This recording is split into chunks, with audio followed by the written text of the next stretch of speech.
ये कहानी आकाश की है, जो एक साहसी लड़का था। एक दिन उसने सुना कि एक पुरानी खंडहर जैसी हवेली के पास एक ऐसा काला रास्ता है जो रात के समय हजारों लोगों को अपने में समेट लेता है। कहते हैं कि वह रास्ता रात के समय समाती आत्माओं का रास्ता कहलाता था। कोई भी व्यक्ति जो उस रास्ते से गुजरता वह कभी लौटकर वापस नहीं आता। गांव के लोग उस रास्ते से दूर रहते थे क्योंकि वहां जाने वालों की कोई खबर नहीं मिलती थी। आकाश को रहस्यों और डरावनी घटनाओं का बहुत शौक था और उसने ठान लिया कि वह उस रास्ते का राज जरूर खोलेगा। अपने दो दोस्तों वीर और अदिति के साथ उसने एक रात उस रास्ते पर जाने का निर्णय लिया। रात का आगमन, आकाश और उसके दोस्त गांव से बाहर निकलकर उस रास्ते पर पहुंचे। रात का समय था और चंद्रमा की हल्की सी रोशनी उन पर पड़ रही थी। रास्ता संकरा और सुनसान था। चारों ओर घना जंगल था और हवा में अजीब सी खामोशी फैली हुई थी। कुछ दूर चलने के बाद उन्होंने देखा कि इस रास्ते पर कोई निशान नहीं थे। वीर ने कहा, क्या तुम्हें महसूस हो रहा है? यह जगह बहुत अजीब है। लेकिन आकाश ने उसे डांटा, डरो मत, यह सिर्फ एक अफवाह है, हम इसका सच जानकर ही रहेंगे। लेकिन जैसे जैसे वे आगे बढ़े उन्हें महसूस हुआ कि कुछ गलत हो रहा था।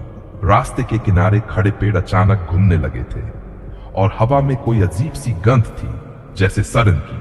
कुछ ही देर में आकाश और उसके दोस्तों को लगा कि जैसे कोई उनका पीछा कर रहा हो। वे घबराए हुए थे लेकिन फिर भी आगे बढ़ते रहे। पहली अनहोनी घटना, कुछ देर बाद अचानक एक तेज आंधी आई। हवा ने जोर से झोंके मारने शुरू कर दिए और आकाश और उसके दोस्तों के चेहरे पर बाल उड़ने लगे। तभी अचानक अदिति चिल्लाई, देखो, वहां कुछ है।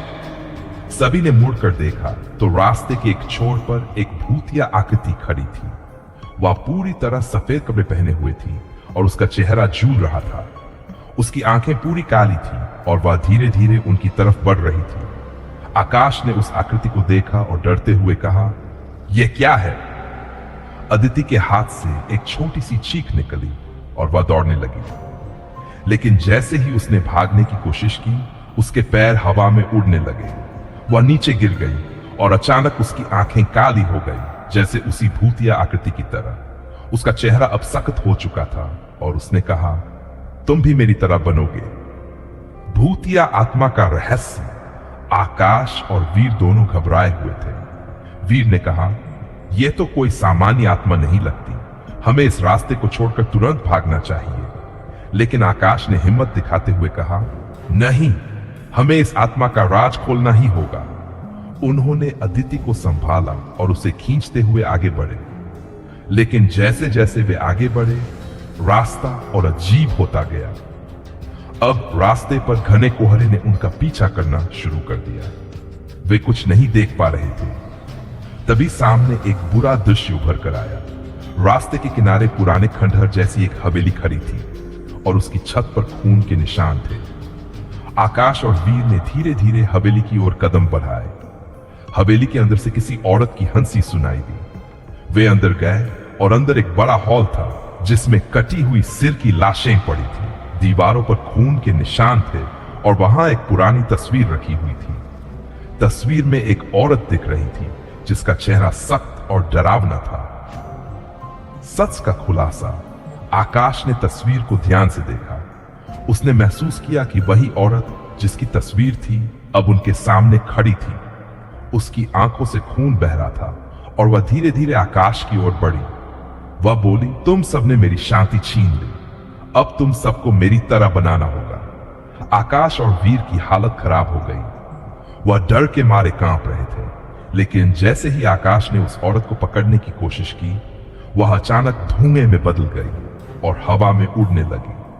उसी समय एक अजीब सी रोशनी कमरे में फैल गई। आकाश ने देखा कि वह औरत अब अपने सच्चे रूप में आ गई थी। वह एक बुरी आत्मा थी जिसे कई साल पहले एक झूठे मुकदमे में फंसाकर इस हवेली में बंद कर दिया गया था। उसकी दर्दनाक मौत के बाद उसकी आत्मा हवेली में भटकने लगी थी। आखिरकार आकाश ने हिम्मत जुटाई और उस आत्मा से सामना किया। उसने ध्यान केंद्रित किया और मंत्रों का जाप किया। कुछ ही मिनटों में वह आत्मा शांत हो गई और हवेली का अंधेरा कुछ देर के लिए कम हुआ। आखिरी मोड़, जब आकाश और वीर हवेली से बाहर निकले तो देखा कि अदिति अभी भी वहीं खड़ी थी। उसकी आंखों में अब कोई जीवन नहीं था और उसकी आत्मा उस बुरी आत्मा के साथ चली गई थी। आकाश और वीर ने उसकी आत्मा को शांति देने की कोशिश की, लेकिन अब वह अदिति नहीं थी, वह भी उसी आत्मा का हिस्सा बन चुकी थी। तुम भी हमारी तरह बनोगे।